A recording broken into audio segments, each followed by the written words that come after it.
Olá, está começando mais um Tema Livre, nossa revista eletrônica que te deixa informado com notícias sobre variedades, tecnologia, saúde, cultura e muito mais. E São José dos Campos é referência quando o assunto é tecnologia aeroespacial. Nossa cidade abriga o ITA, Instituto Tecnológico de Aeronáutica, destaque em pesquisas na área e também é sede da Embraer. Essas são algumas das razões do porquê o campo da engenharia aeronáutica atrair muitos profissionais para o nosso município. Mas hoje o nosso foco é com os futuros engenheiros aeronáuticos. Se você pensa em atuar nesse ramo, é bom ficar atento, hein? Eu conversei com o coordenador do curso de Engenharia Aeronáutica da Faculdade do Vale do Paraíba, que explicou um pouco sobre como o curso funciona e também sobre os desafios da carreira. Fique agora com o quadro Seu Emprego.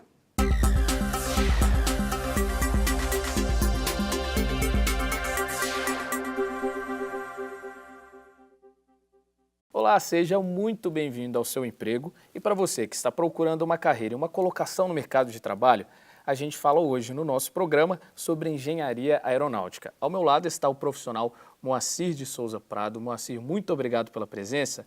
E para que a gente possa explicar para quem busca atuar na área de engenharia aeronáutica, Moacir, como funciona o curso das disciplinas, quanto tempo dura o curso, o senhor pode explicar para a gente?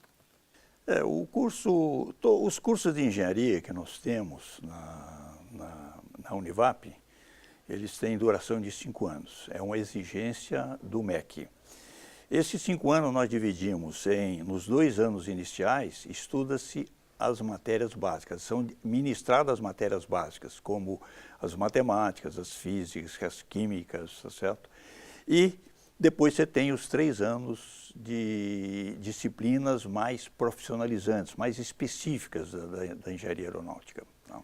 Isso seria mais ou menos a área prática ou ainda não? Ainda é teoria?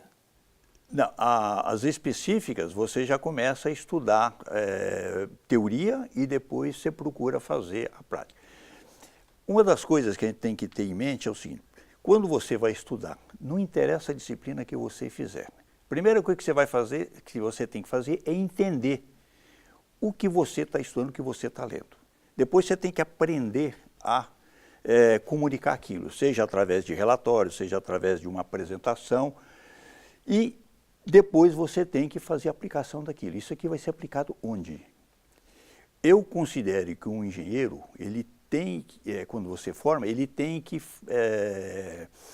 chegar no mínimo até a aplicação. Lógico, depois da aplicação, quando a pessoa tem muita mais experiência, ela já começa a fazer um trabalho à frente da aplicação, que é a análise daquele projeto que ela fez, aquele problema que ele solucionou, e depois até fazer uma síntese daquilo, fazer críticas, tá certo? Aí são coisas mais à frente do aprendizado da pessoa. Agora, no curso, o aluno também estuda muito física, matemática, as principais disciplinas do curso. Estuda. O nosso curso básico é um curso, ele está bastante forte, bastante pesado em relação ao que foi no passado. E ele é comum para todas as engenharias e tem-se muita física e muita matemática, tem química e tudo isso é importante na engenharia aeronáutica. E, Moacir, para o senhor, qual deve ser o perfil desse aluno e futuro profissional engenheiro aeronáutico? O engenheiro, o perfil dele tem que ser uma pessoa que resolve problemas, resolvedor de problemas, tá certo? E ele tem que pensar que ele vai aprender numa universidade os princípios básicos de todas as disciplinas, de toda a matéria que ele estuda. Tá? A aplicação disso é feito vamos dizer, na empresa onde ele vai trabalhar. Por exemplo, o curso de engenharia aeronáutica não vai ensinar um aluno a fazer avião, apesar que você tem algumas aplicações que você faz. No nosso curso, por exemplo, nós temos alunos que nesses próximos 2 anos, os alunos estão do 4º ano, eles vão fazer um pequeno avião, certo? Então, mas quem vai ensinar a fazer um avião realmente é a empresa. Quem vai ensinar a fazer a manutenção de um motor é a empresa que produz aquele motor. Mas antes disso, ele precisa de toda uma parte teórica, para ele ter rendimento, ele organizar o conhecimento dele. Mas se você falou que o profissional ele tem que resolver problemas. Durante a atuação, ou seja, a atuação profissional do engenheiro aeronáutico, ele enfrenta muitos desafios. E quais seriam esses desafios? Enfrenta muitos desafios em relação, por exemplo, um cronograma para resolver um problema. Às vezes, uma tecnologia que ele ainda não está muito familiarizado, ele tem que correr atrás dessa tecnologia. Eu acredito que em qualquer profissão, você tem que continuar estudando sempre, porque senão você fica para trás na tecnologia. E hoje a tecnologia sempre avançando, Sempre né? avançando, e você tem que acompanhar, porque senão você fica para trás. E agora o campo de atuação, Moacir. Qual seria o campo de atuação para o profissional da área? O engenheiro aeronáutico, por exemplo, ele pode trabalhar na área de projeto de um produto. Às vezes, quer dizer, um cara que chegou novinho, ele vai trabalhar numa área específica de projeto de uma firma do tipo Embraer ou Boeing, ou sei lá o que, ele trabalha especificamente em áreas de estruturas, ou de aerodinâmica, ou de propulsão, especificamente fazendo projetos. Outra área que ele pode ir é para a área de manutenção dos produtos. Manutenção é uma atividade extremamente importante e que afeta muito o principal problema da aeronáutica, que é a segurança. Segurança é o problema maior da aeronáutica. A gente pode dizer, talvez, é um dos problemas maiores que a gente tem no mundo agora, problema de segurança. Certo? E o cara pode trabalhar em centro de pesquisa, por exemplo. Eu tenho pessoas que formaram engenheiro aeronáutico, só que quer ser pesquisador, então vai trabalhar no centro de pesquisa. O que ele vai fazer no centro de pesquisa? Um pesquisador, de modo geral, ele trabalha na fronteira do conhecimento, tá certo? Aquelas coisas que ainda não apareceram na parte tecnológica que nós temos, mas eles trabalham desenvolvendo, verificando novas tecnologias, produzindo novas tecnologias, adquirindo novos conhecimentos. E quando a gente pensa no mercado de trabalho, tem absorvido bem os profissionais? Você tem absorvido, apesar que a nossa crise é extremamente grande. Eu, com a minha idade, eu nunca vi uma crise do tamanho dessa. Certo? Nunca vi. Eu passei por várias crises. Certo? A crise de 65, 66, a crise de 70, a crise de 80, teve uma em 90 e essa agora, ela está mais, acho que ela está mais profunda. Moacir, quais as dicas você dá para um futuro profissional na área? Ele tem que se dedicar, o profissional tem que dedicar, ele tem que fazer o que ele gosta. Ser engenheiro aeronáutico, você tem que gostar da aeronáutica. E depois ele gostar do que ele está fazendo. Isso são os dois princípios básicos que ele tem que fazer, tá certo? Então, e tudo que ele fizer, eu sugiro que procure fazer o melhor que ele puder. Tá? E acho que se ele tiver, por exemplo, 2, 3, 4 trabalhos, 4 projetos, coisa que ele está fazendo, a minha sugestão é que ele escolha uma ou duas daquela e faça aquilo o melhor que ele puder, que ele vai ser lembrado por aquilo. Tá certo. Para os outros projetos, ele vai ser mais um. E nesse ele vai ser, o cara fez um trabalho bom nessa área, olha aqui, que ele vai ser lembrado por isso. Tem que ser um bom profissional, não deixar de estudar também, como você falou, para que a gente possa não ser um profissional da área, possa nunca. ser um exemplo. Isso, né? Eu acho que vale para qualquer profissão que você escolher. Tá certo. Muito obrigado, Moacir. Obrigado pela presença. E o quadro Seu Emprego fica por aqui.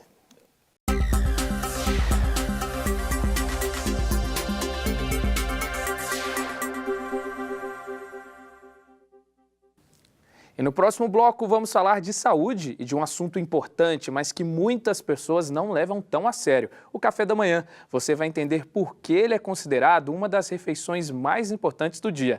Ainda tem as dicas do nosso quadro Resenha Cultural, é daqui a pouco.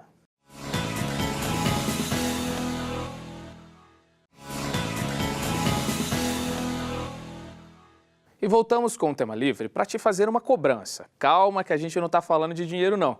A gente só queria saber se você tomou o café da manhã de hoje.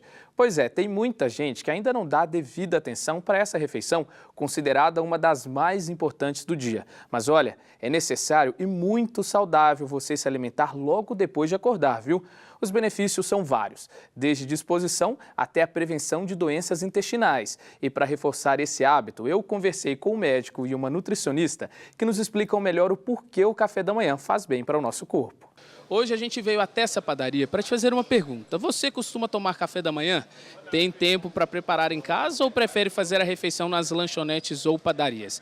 Independente do local, o importante é se alimentar bem e ter uma dieta balanceada. Isso é possível sim mesmo com a correria do dia a dia. Por isso a gente veio te dar uma forcinha e ajudar com algumas dicas. Agora, tem que se esforçar, porque é difícil resistir a tanta opção. Tem salgados, bolos, doces, o famoso pão de queijo. Mas sabe mesmo que os joseenses não abrem mão? A procura pelo café, pelo pingado e o próprio pão na chapa é grande. O Márcio é um desses clientes que faz questão do cafezinho logo de manhã. Em geral, ele mantém a tradição do brasileiro. Para complementar o café, o pão francês. Geralmente a sua dieta no café da manhã é como? Café, um suco de laranja pequeno e um Minas quente. Mas a pergunta é, o café e o pão francês contêm todos os nutrientes que precisamos para começar o dia com disposição e saúde?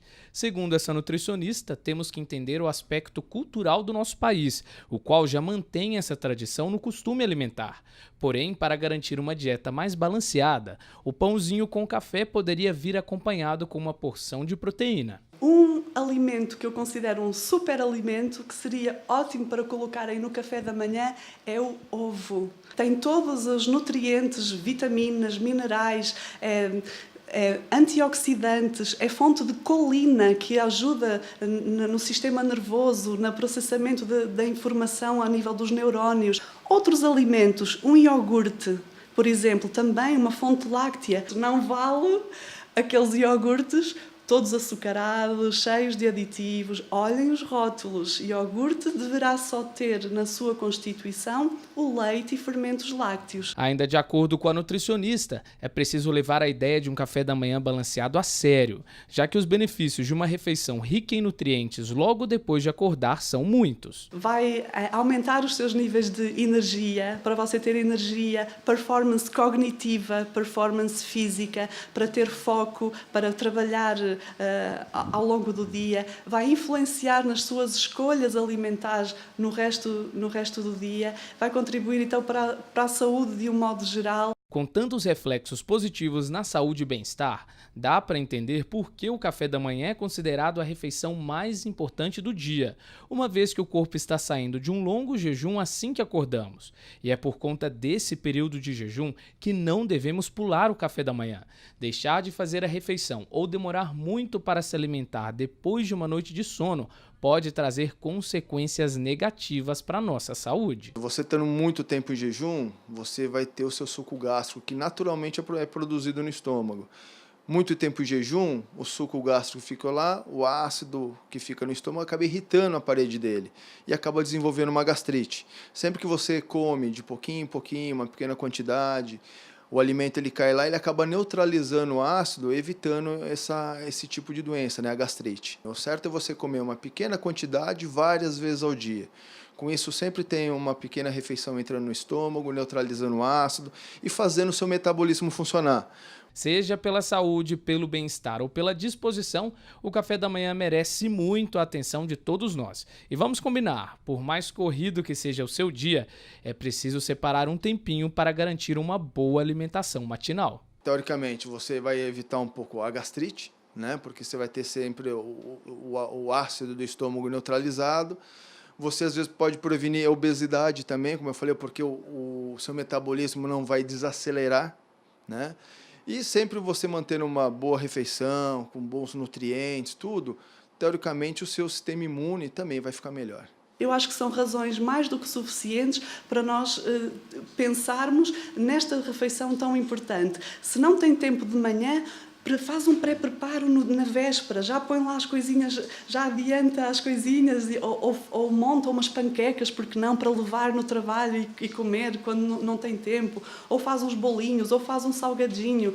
Monta aí assim o seu café da manhã para que essa refeição seja plena e que seja nutritiva e que garanta então todo esse bem-estar. E eu espero que depois da reportagem você se sinta estimulado a tomar um bom café da manhã todos os dias, hein? Bom, agora é hora de curtir as dicas do nosso quadro Resenha Cultural. A sugestão de hoje ficou por conta da Ticiane Riese. Ela vai nos apresentar o documentário Oceanos de Plástico. A produção mostra as consequências negativas do descarte irregular de plástico no mar.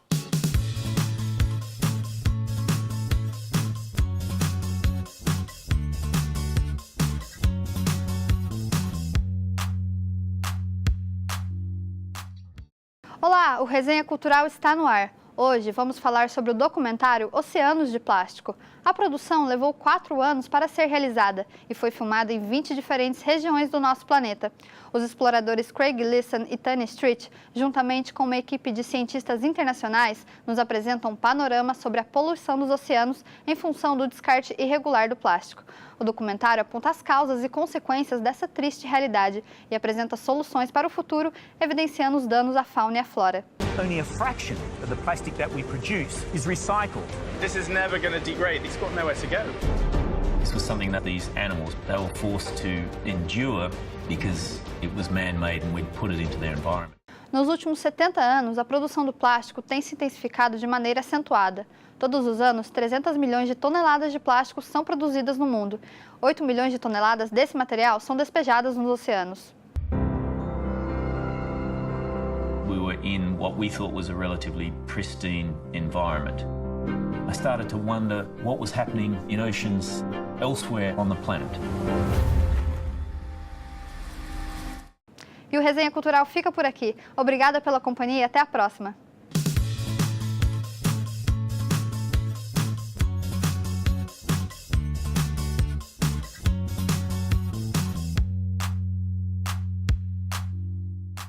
E não saia daí, porque no próximo bloco você vai entender a importância do projeto do Plano Diretor para a nossa cidade.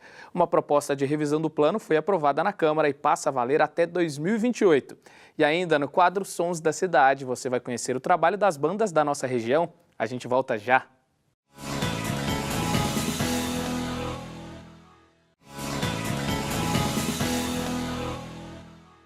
Estamos de volta com o Tema Livre. Durante todo o ano, nós acompanhamos as discussões, encontros e audiências públicas realizadas para compor o projeto de revisão do Plano Diretor para a nossa cidade. A proposta foi aprovada na Câmara e agora passa a valer para os próximos 10 anos. O Plano Diretor define as regras e diretrizes para o desenvolvimento urbano, servindo de base até mesmo para a elaboração do projeto de zoneamento.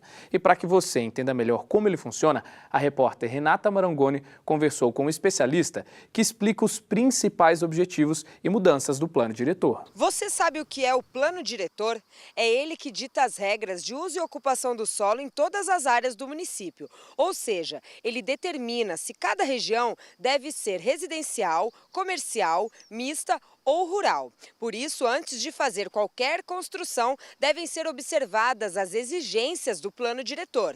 Ele é o principal instrumento de política pública e planejamento da cidade. Para quem não sabe, o Plano Diretor é uma lei municipal que organiza o desenvolvimento sustentável e o funcionamento do município e deve ser revisado a cada 10 anos. Porém, o atual Plano de São José dos Campos foi desenvolvido em 2006, estando há 2 anos em defasagem. Destes 12 anos para cá, a cidade cresceu e se desenvolveu, passando a apresentar novas características. Uma primeira mudança a se destacar é a questão demográfica. Hoje em dia, São José dos Campos cresce num ritmo mais lento do que crescia há décadas atrás.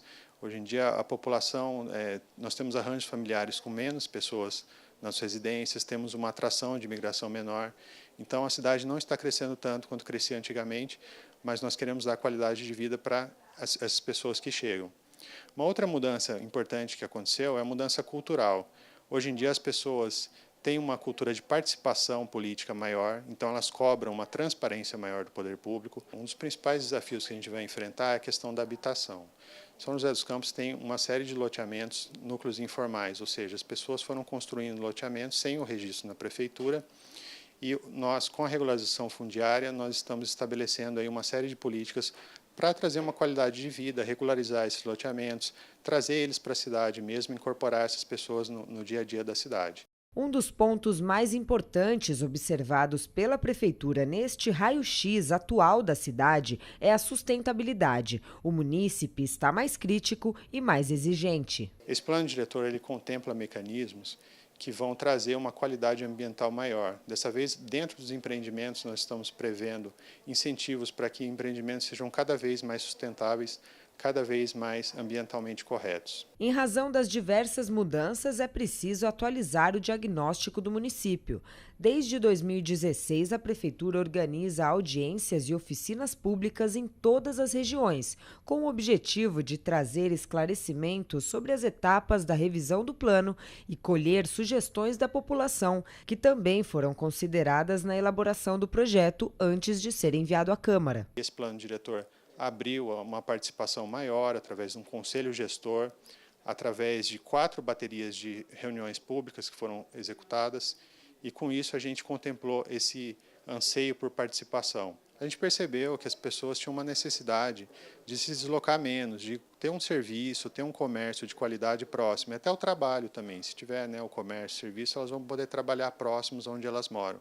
Então a gente gravou uma série de territórios, que são chamados centralidades, onde a gente vai dar incentivos para que aconteça, de fato, a cidade com mais intensidade, aconteçam esses serviços e as pessoas possam aproveitar ali no próprio bairro, não tenham que atravessar a cidade para ter os benefícios que a cidade pode oferecer para elas. A proposta do plano diretor foi apresentada pela Prefeitura à Câmara em outubro e aprovada na 74ª sessão ordinária do ano com 3 votos contrários. A Câmara também chegou a promover uma audiência pública antes da votação do projeto. Na ocasião, mais de 30 pessoas se manifestaram. O processo tem 17 anexos, como mapa de áreas de risco de escorregamento e de cursos d'água, mapa de sistema cicloviário, rede de centralidades, além de atas do Conselho Gestor, de fóruns regionais e das audiências públicas. Agora separamos um espaço no nosso programa para apresentar para você o trabalho das bandas e artistas aqui da nossa cidade. A Tiziane Riz está de volta para contar um pouco para a gente sobre a história do grupo Filhos do Mundo. É com você, Tiziane. E aí, galera, tá no ar os Sons da Cidade. Aqui a gente apresenta para você trabalhos de artistas e bandas da nossa região. No programa de hoje vamos falar da banda Filhos do Mundo. Nascidos e criados em Santos, os irmãos Pedro, João e Victor Rios vieram para São José dos Campos em 2015 e criaram a banda Filhos do Mundo. Mais tarde, os rapazes deram lugar ao saxofonista Vinícius dos Anjos e o resultado foi o EP Todos, lançado em 2016. Confira agora um pouco do som dessa banda com a música Gaia. Gaia.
Se você conhece alguma banda da nossa região, envie sua sugestão para o e-mail tvcâmara@câmarasjc.sp.gov.br.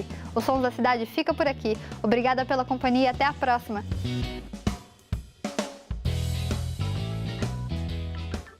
E a gente fica por aqui. Muito obrigado pela companhia. E se você tem alguma sugestão legal para a gente mostrar aqui no Tema Livre, envie um e-mail para tvcâmara@câmarasjc.sp.gov.br. Até a próxima!